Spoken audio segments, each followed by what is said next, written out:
Hello my little friends. Nagar Bal Vidya Mandir, Dombivli East. Welcome to my 4th standard class. Subject Environmental Studies Part 1. Student, in previous video, we have learned the meaning of the interrelationship. Do you understand? Okay. Today we are going to learn lesson number 2, the interrelationship between living things, part 2. The needs of living things, सजीवांच्या गरजा. Do you think that the needs of living things is the same? सर्व सजीवांच्या गरजा सारख्या असतात का? No, नाही. There are differences in the needs of each kind of living things. प्रत्येक सजीवाच्या गरजा ह्या वेगळ्या असतात. For example, the water that a mouse drinks in an entire day would not be enough for an elephant even at one time.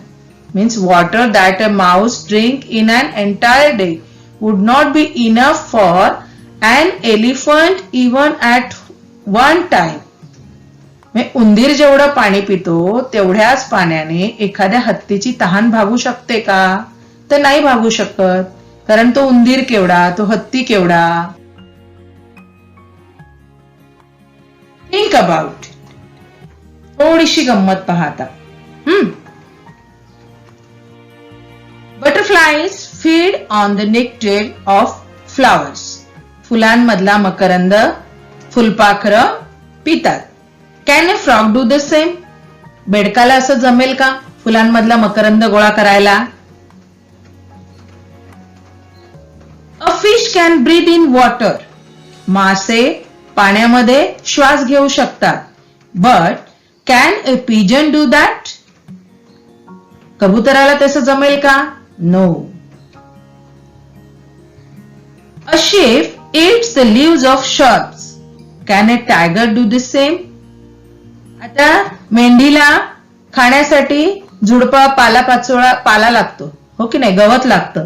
मग टायगरला तसं असतं का? टायगरचं ते अन्न होऊ शकतं का? तर नाही, असं घडू शकत नाही.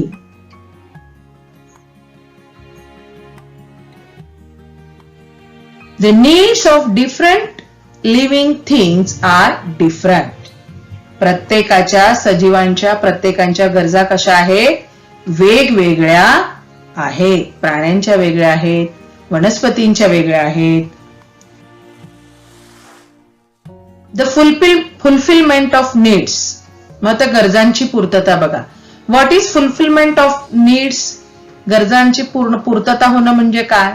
Living things adapted themselves that is they survive or grow in those areas where all their needs are fulfilled. सजीव कुठे जिवंत राहू शकतात, कुठे वाढू शकतात, की जिथे त्यांच्या गरजा पूर्ण होतात त्याच ठिकाणी त्यांची वाढ होते. The basic needs of all living things is the same.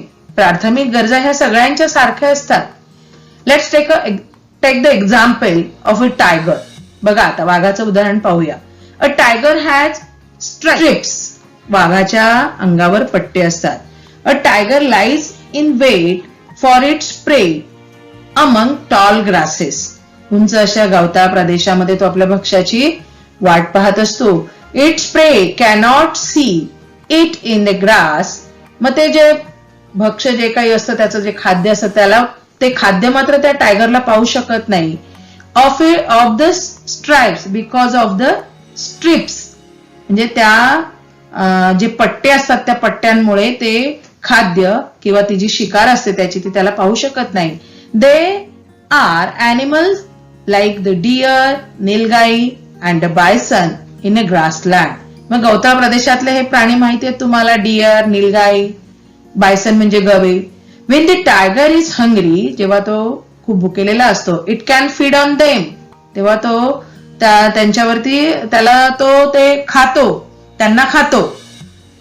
For a tiger, there also needs to be a water hole nearby which never dries up even in the summer. म्हणजे तो जो टायगर असतो की नाही, म्हणजे जो वाघ असतो की नाही, तो उन्हाळ्यात सुद्धा जिथं पाणी अटणार नाही अशा पाणवठ्याजवळ तो राहत असतो. There must also be dense vegetation, tall grasses or caves in the hills or mountains in the area so that the tiger can find shelter.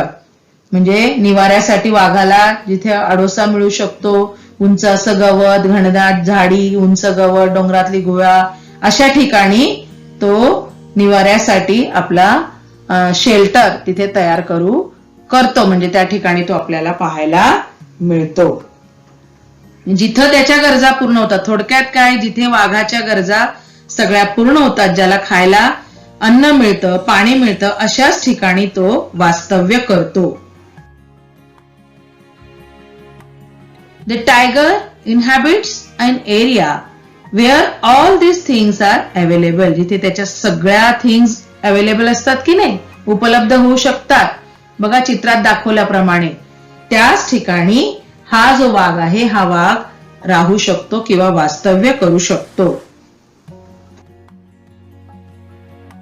Can you guess and answer the question given below? तुम्ही ओळखू शकता का? खालील प्रश्नांची उत्तरं देऊ शकता का बरं? From where do we get silk? आपल्याला सिल्क कशापासून मिळतं?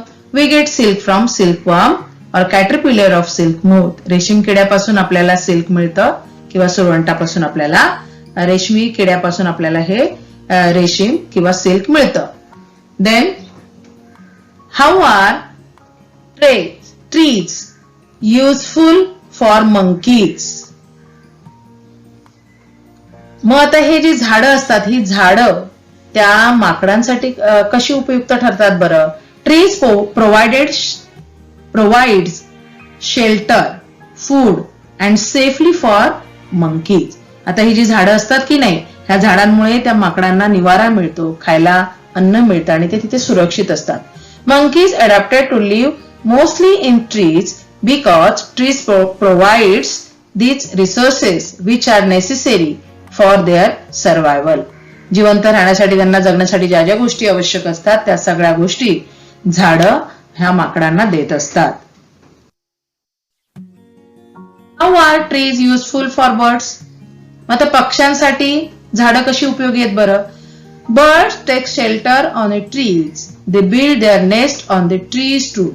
पक्ष्यांची घरटं सुद्धा आपल्याला कुठे पाहायला मिळतात? झाडावर पाहायला मिळतात की नाही? Some birds are fruits eaters while some pigs eat insects on the barks of the trees. Thus they easily satisfy their hunger on the trees. In this way trees are useful for birds. म्हणजे ज्या पक्ष्यांसाठी कीटक वगैरे लागतात की नाही, ते कीटक सुद्धा त्या ठिकाणी त्यांना त्या झाडांच्या सालीवर, बार्क्स म्हणजे झाडांच्या सालीवर पाहायला मिळतात आणि अशा रीतीने मग सहजपणे ते आपली भूक भागवू शकतात आणि मग अशा पद्धतीने त्या झाडांचा पक्ष्यांना उपयोग होत असतो. What happens if termites make a tree hollow? म्हणजे काय, वाळवीने झाड पोखरलं तर काय होतं बरं?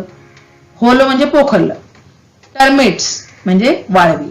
When there is attack of termites on the tree, जेव्हा असं ती वाळवी अटॅक करते, हल्ला करते झाडावर, its growth is stunted, ती वाढ खुंटते त्यांची.